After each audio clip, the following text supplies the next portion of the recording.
All right, we're back and we're going to talk about solving for x with, or when we have an exponential function. So I have this example already queued up, and that is, let's solve for x, log base 2 of x equals 3. And this is kind of where we have been headed for a long time here. This is the argument, and we want to free the argument. So how do you do that in this case? Well, we've been preparing for this for a while. In this particular one, we can do what I call scramble it. Remember, we have an alternative for logarithm. We have another way of saying it. 3 is the exponent I put on the base to get the argument, right? 3 is the exponent, 2 is the base, x is the argument. So if I scramble this, I'm going to get this 2 raised to that 3 is equal to x. And notice what happens when you do this thing that I call scrambling. In this case, you freed the argument. You know, the base and the exponent got together. Argument's all by what was x. Now it's all by itself. That's a goal. That's what we like to do. And so I got x equal 8. And if you think about it, that makes sense because the exponent you put on 2 to get 8 is 3, but we actually calculated it. And not only did we just calculate it, but we actually knew what to do to calculate it. It was this 2 raised to that 3. So this idea of scrambling or rewriting can be a fairly powerful one.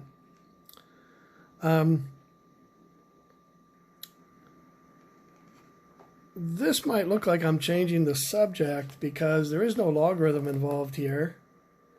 But I had mentioned this when in another video that on a problem like this, we're lucky because we can do this, and without really any explanation, the book said, you know what, if you cancel these, you get x plus 1 equals 5. So x equals 4, and we could double check that. But that was a topic that was really, really left unfinished. What if we didn't have numbers like 2 to the x plus 1 equals 32? What if we had a number like, an example like this one? All right, so we're finally ready to finish that story. And there are other ways, scrambling and things like that, but probably the most common way of doing this is to take advantage of one of the manipulation rules we talked about. I'll write it right here. I think you might remember it. It was log, it's written this way, of m to the r, log base b. I'm not worried about that, but log of m to the r is equal to r times log m. In other words, this r can be multiplied, become multiplication. That may not seem like a win, like a big deal, until you think about this. What's one of our major goals? It's to free the argument. And the argument is x.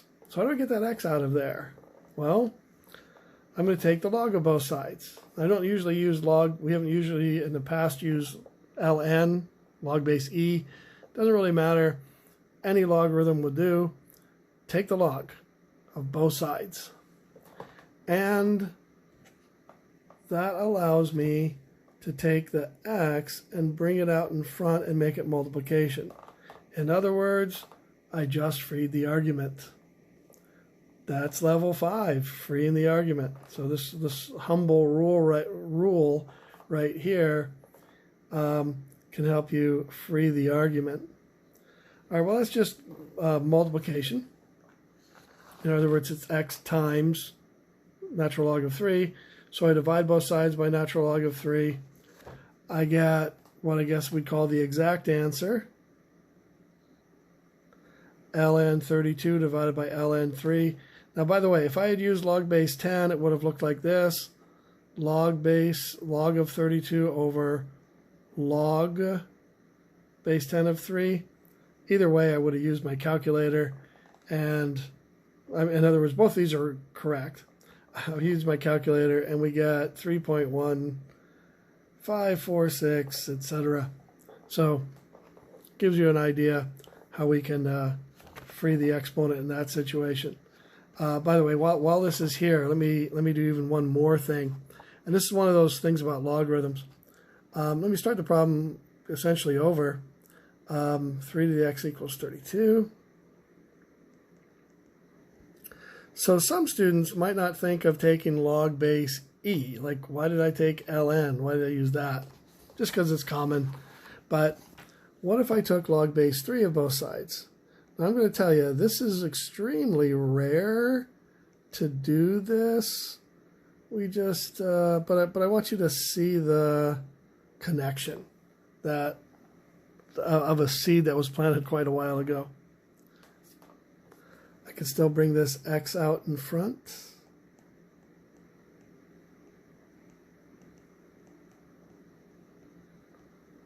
But what do I notice? This is a rule we kind of talked about in another video. What exponent do I raise 3 to get 3? Well, 1. In other words, just a funny way to write 1. So this is just x equals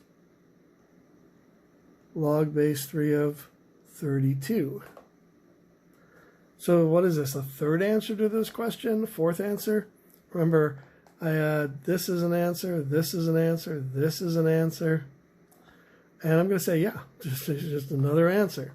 Perfectly good answer. And to connect it with something we talked about, how would you run this through a calculator? Remember, log of the argument divided by log of the base. That's how we'd run it through our calculator. Well, isn't this log of the argument divided by log of the base? Isn't this log of the argument divided by log of the base? If you have log base 3 of 32, you essentially have log of the argument divided by log of the base already packed into the answer. So it'll be the same answer when you run it through a calculator. 3.1546.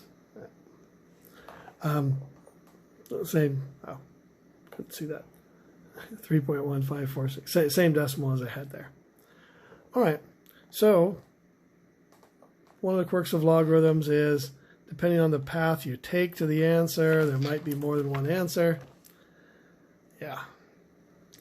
Let's look at kind of the big type of problems. These are the more advanced type of problems. Very typical. You're gonna see several of these. But this really does cover all the bases, I guess. In other words, you have to really understand logarithms in all of its previous forms in order to really get how to do this. All right. So the first thing we want to do when we have a plus logarithm here with two logarithms added together is consolidate them into one logarithm. So this is going to be log base 2 of the first argument times the second argument. This is one of the rules for logarithms, and you have to know that one. All right, manipulating a logarithm.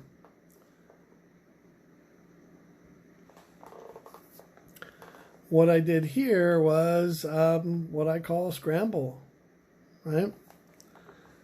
Remember, this is the base, and this 5 is the exponent, and we can rewrite logarithms. How do you rewrite a logarithm in this situation? In other words, how do you free the argument? Well, I'm going to reunite the base with its exponent. What I'm saying is, if 2 is the base and 5 is the exponent, I can write it that way, and that frees the argument. This is a step, a procedure. You're going to see it. You're going to see it done on the examples. Make sure you understand that the goal never stopped being freeing the argument, and so that's what I did. All right. This problem then continues. What did I do? Multiply this out. Let's double check. Yeah, looks like I got it right. Okay. Got 32 here, 2 to the 5th. pick these numbers so that the number of the problem would work out. From here on out, we're just kind of solving this with like Algebra 1 techniques. But looks like I'm getting x minus 7, x plus 5. Factoring those, and I get, well, any other day I would get x equals 7, x equals negative 5. But what did we say about the domain of the exponential function, a logarithm function, right? X, or the argument, has to be greater than 0. Well, let's go back to the beginning here. So the point here is negative 5 works on a lot of levels here. It works on the bottom part of this problem, but way at the beginning, what would happen if I put in a negative 5? I'd be taking log of negative 4. Well, that right there would give me an error in a calculator. Log of negative 7 would give me an error in a calculator. So definitely want to cross out the extraneous solution and just keep the one that works.